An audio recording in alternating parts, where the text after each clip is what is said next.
একদম অল্প উপকরণেই বাড়িতে কোনো ঝামেলা ছাড়াই বানিয়ে ফেলা যায় এই রকম পাবদার সর্ষে পোস্ত দিয়ে ঝাল।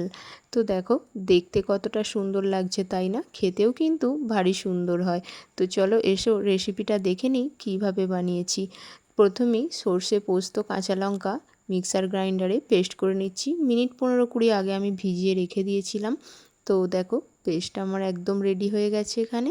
এরপর মাছগুলোকে আমি আগের থেকে লবণ হলুদ মাখিয়ে রেখে দিয়েছিলাম। কড়াইতে তেল গরম করে একে একে ভেজে নিচ্ছি।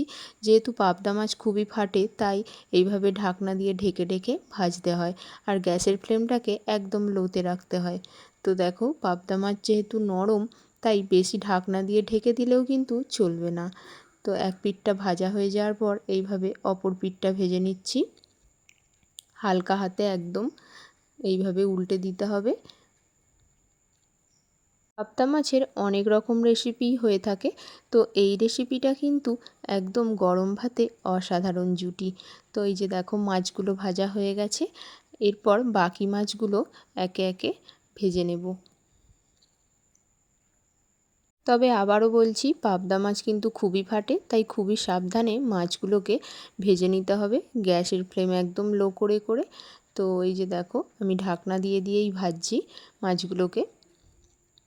তো এই মাছগুলো এক পিঠ ভাজা হয়ে যাওয়ার পর উল্টে দিলাম অপর পিঠটা ভাজার জন্য। আমি এখানে 500 গ্রাম মতো পাবদা মাছ ইউজ করেছি, তোমরা চাইলে সেটা কম বেশিও ইউজ করতে পারো।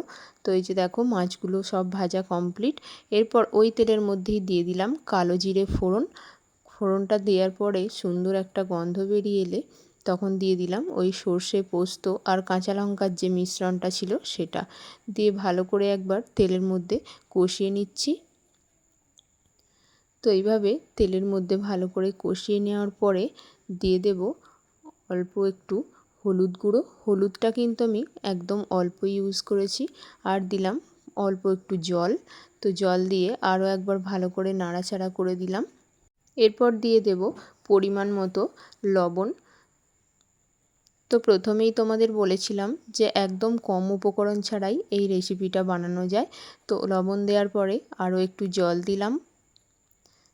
জল দেওয়ার পরে দিয়ে দিলাম অল্প একটু লাল লঙ্কার গুঁড়ো ঝালের জন্য। তোমরা চাইলে পুরোটা এখানে কাঁচা লঙ্কাতেও রান্না করতে পারো। যখনই গ্রেভিটা ফুটে উঠবে তখনই মাছগুলোকে একে একে ছেড়ে দিতে হবে, কিন্তু মনে রাখতে হবে মাছ দেওয়ার পর কিন্তু পাবদা মাছ বেশি নাড়াচাড়া করা চলবে না, যেহেতু মাছটা একেবারেই নরম হয়। তাই অল্প একটু ফুটিয়ে নিয়েই নামিয়ে নিতে হবে। তো এই যে দেখো একে একে মাছগুলোকে সাজিয়ে দিলাম গ্রেভির মধ্যে। তো অল্প সময়ের জন্য একটু ফুটতে দেব যাতে মাছের মধ্যে সমস্ত মশলাটুকু ঢুকে যায়। 2 মিনিটের জন্য একটু ঢাকনা দিয়ে ঢেকে দিলাম। তো 2 মিনিট পর ঢাকনা খুলে ফিরে এলাম। দেখো কালারটা কতটা সুন্দর এসে গেছে। টেক্সচারটা যখনই এইরকম থাকবে তখন উপর দিয়ে ছড়িয়ে দেব এরকম ফ্রেশ ধনেপাতা কুচি। তো ধনেপাতা কুচি দেওয়ার পরে দিয়ে দেব উপর দিয়ে একটু কাঁচা সর্ষের তেল। এই কাঁচা সর্ষের তেল দেওয়ার ফলে রেসিপিটার স্বাদ কিন্তু বহুগুণ বেড়ে যায়। রেসিপিটা ভালো লেগে থাকলে চ্যানেলটিকে সাবস্ক্রাইব করে আমার পাশে থেকো।